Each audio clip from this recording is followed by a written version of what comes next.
बिस्मिल्लाहिर्रहमानिर्रहीम। अस्सलाम वालेकुम। मेरी प्यारी सी यूट्यूब की फ़ैमिली कैसी है? उम्मीद रखती हूँ ठीक होगी, मज़े में होगी और ख़ुश होगी। अल्हम्दुलिल्लाह, अल्लाह का शुक्र है, मैं भी मज़े में और ख़ुश हूँ। और जैसे कि आप लोगों को पता है, रमज़ान बस कुछ ही दिन बाद आने वाले हैं रमज़ान। तो रमज़ानों के लिए तो बहुत ज़्यादा खुशियाँ होती हैं। और पहले तो उसके लिए पहले शॉपिंग की जाती है, शॉपिंग करने के बाद फिर उसकी तैयारियां की जाती हैं। रमज़ानों में तो एक्चुअली मज़ा ही मज़ा है। क्यों? क्योंकि फिर कपड़े की शॉपिंग, खाने पीने की शॉपिंग, ईद की शॉपिंग, बस शॉपिंग ही शॉपिंग करते रहो भैया, सब शॉपिंग करते रहो। तो बस इसी सिलसिले में लगी हुई हैं। और आज मेरा व्लॉग जो स्टार्ट हो रहा है, बस इसी रमज़ानों की प्रिपरेशन की से ही स्टार्ट हो रहा है। और ये लेट नाइट है। मैंने चने दोनों जो हैं भिगो दिए थे बिल्कुल सादे पानी में। 1 किलो काले चने थे और 1 किलो सफ़ेद चने थे। और ये नेक्स्ट डे है। सुबह फिर मैं जब उठी नाश्ता वाश्ता करने के बाद फिर मैंने फ्रिज में से जितनी भी मुर्गी थी, यानी कि 2-2.5 किलो के करीब मुर्गी रखी हुई थी, तो वो सारी फिर मैंने अलग अलग शॉपर में से निकाल के एक साइड पे भिगो के रख दी, ताकि बाद में मैं इसको आसानी से धो सकूँ और फिर इसके लिए अपना माइंड तैयार करूँ कि एक्चुअली मुझे मुर्गी से बनाना क्या क्या है। तो सोचा था कुछ थोड़े बहुत शामी कबाब बना लूँगी, थोड़े से रोल तैयार कर लूँगी चिकन के, थोड़े से डोनट्स बना लूँगी चिकन के। तो बस आगे आगे चल के देखते हैं क्या क्या बनता है। सोचा तो बहुत कुछ है, लेकिन इंशाल्लाह अल्लाह ताला मुझे ज़रूर कामयाब करेगा और मुझे हिम्मत देगा। मेरे व्लॉग असल में देर यूँ हो जाती है मेरे व्लॉग में, क्योंकि मैं बीमार बहुत रहती हूँ। अभी भी मेरी ट्रीटमेंट चल रही है डॉक्टरों के साथ। तो बस दवाइयाँ खाते हैं और अल्लाह का शुक्र अदा करते हैं कि अल्लाह ने हमें बहुत सारी नेमतों से नवाजा हुआ है। तो बस इसी से आगे भी चलते हैं। तो यहाँ दूसरे दिन में तकरीबन दोपहर के टाइम चने मैंने बॉयल कर लिए थे। तो ये 1 घंटे उबले हैं और चने और माशाल्लाह से बहुत अच्छे गल गए हैं 1 घंटे में। तो बस ये है कि मैंने सारे ये ज़िपलॉक बैग मंगा लिए थे, तो उसमें अपने हिसाब से मैंने पैक कर लिए कि मुझे एक वक्त में कितने कितने चाहिए होंगे। और फिर बाज़ दफ़ा अफ्तार पार्टी भी हो जाती है हमारे घर में, तो फिर ज़्यादा भी चाहिए होता है। तो फिर बस इसी तरीके से अपना कम और ज़्यादा करके मैंने पैकिंग कर ली है। तो बस यही है। और बस हम रमज़ानों के हवाले से बात कर रहे थे। तो रमज़ानों में तो कहते हैं ना, नूर ही नूर छा जाता है। तो बस रमज़ानों में एक अलग ही रौनक होती है। अल्लाह का शुक्र है, रौनक तो पूरे साल रहती है मुसलमानों के त्योहारों में, लेकिन रमज़ान का त्यौहार, रमज़ान के बाद ईद का त्यौहार जो होता है मुसलमानों के लिए, वो डबल रौनक वाला होता है। क्योंकि पूरे महीने हम लोग इबादत करते हैं। फिर इबादत के साथ फिर जब हम ईद की नमाज़ पढ़ते हैं तो उसका मज़ा ही अलग होता है, उसकी खुशियाँ अलग होती हैं। तो बस इसी के साथ मेरा आगे भी और फिर सबसे बड़ी बात, और बस ये वीडियो बहुत बड़ी हो रही थी, तो मैंने इसके पार्ट 2 और पार्ट 1 बना लिया है। तो ये मेरा पार्ट 1 है, जिसमें सिर्फ मैंने बॉयल करी हैं चीज़ें और पकाया है। और जब मैं तैयार कर लूँगी तो उनकी फ़ाइनल लुक आप लोग को पार्ट 2 में इंशाल्लाह दिखाऊँगी। तो बस इबादत का, अगर ये काम करने का मकसद सिर्फ ये नहीं होता कि अपनी हम चीज़ों को समेट के रख दें। ये काम करने का मकसद सिर्फ ये होता है, जल्द से जल्द हम अपना काम निपटाने का मकसद हमारा सिर्फ यही होता है कि हम इबादत कर लें, नमाज़ अपना टाइम टेबल पे अदा कर लें। रमज़ानों में रोज़ा रखना ही इबादत नहीं होती।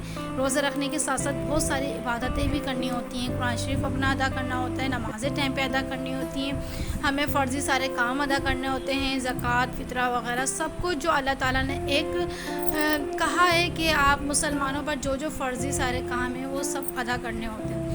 तो ये तो बस दुनियावी कामें हैं कि चने भिगो लिए, चावल बना लिए, फला कर लिए, लेकिन आखिरत का जो सामान हमें समेटना है ना, वो ज़्यादा मोस्ट इम्पॉर्टेंट है। तो बस यही है, नमाज़ें पढ़ें। मेरा तो यही मैसेज है कि नमाज़ें पढ़ें, अल्लाह से अपने गुनाहों की बख्शिश की दुआएं मांगें। और मैं भी इंशाल्लाह सबके लिए दुआ करती हूँ, अपनी प्यारी सी यूट्यूब की फ़ैमिली के लिए भी दुआ करती हूँ, और साथ साथ अपने अज़ीज़ अक़ारब के लिए भी बहुत दुआएँ करती हूँ कि अल्लाह ताला सबके गुनाहों को मेरे मौला बख्श दे, क्योंकि मौत ज़िंदगी का अब कोई भरोसा नहीं रहा। तो बस यहाँ तकरीबन सारा मेरा काम हो चुका था। और काम के बाद मैंने ये सारे इस तरीके से बैग में पैक कर लिए थे। और साल तो अल्लाह ताला ने पूरा ही बनाया है इबादत के लिए कि आप पूरे साल इबादत कर सकते हो, लेकिन रमज़ानों में जो है ना, रमज़ानों में इसलिए ज़्यादा इबादत करने का दिल चाहता है, क्योंकि रमज़ानों में एक अल्लाह ताला ने हम पर कुरान पाक नाज़िल करा। और ये हरा धनिया पुदीना एक दिन पहले का आ गया था, तो इसलिए फ्रिज में थोड़ा ऐसा हो रहा है। तो बस ये है कि इसको भी फ्रेश करके मुझे साफ़ करना है, और साफ़ करने के साथ साथ फिर इसको भी सेव करूँगी। अगर मुझे चटनी पीसने के काम आ जाएगा तो ये चटनी पीस लूँगी, और अगर थोड़ा फ्रेश और मज़े लगा तो मैं इसको साइड में अपने खाने पकाने में काम ले लूँगी इंशाल्लाह। इसको मैं ज़ाया नहीं होने दूँगी, क्योंकि फ्रिज में कूलिंग थोड़ी तेज़ हो गई थी, तो इस वजह से पुदीना और हरा धनिया थोड़ा नरम पड़ गए थे। तो बस यही मेरा कहने का मकसद था कि रमज़ानों में इबादत करने का मज़ा इसलिए भी ज़्यादा आता है क्योंकि अल्लाह ताला ने कुरान पाक नाजिल करा था हम मुसलमानों के लिए। कुरान पाक के साथ बहुत सारी हदीसें नाजिल करी थी, बहुत सारी हदीसें आई थी कि जिनको हमें फॉलो करना है। तो बस यही है, और अल्लाह ताला सब मुसलमानों को पूरे रोज़े रखने की तौफ़ीक अता फ़रमाए, आमीन सुम आमीन। सबकी बीमारियां, परेशानियां, सबकी दुख तकलीफ़ें अल्लाह ताला सबकी परेशानियों को दूर करे अपने मौला, अपने हबीब के सदक़े में। तो बस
तो यहाँ मैं तकरीबन मुर्गी जो थी वो धो के फ्रेश करके रख ली है, और साथ में मैं पानी डाल ली हूँ। और यहाँ मैंने सिर्फ बॉईल होने के लिए नमक ऐड करा है, नमक डाला है हस्ब ज़रूरत, अपने जायके के मुताबिक नमक ऐड करा है। तो बस नमक, पानी और चिकन, इन 3 चीज़ों में बॉईल करना है, क्योंकि फिर मैं साथ साथ यहाँ शामी कबाब का भी मसाला चढ़ा रही थी, क्योंकि चिकन के शामी कबाब बनाने हैं मुझे।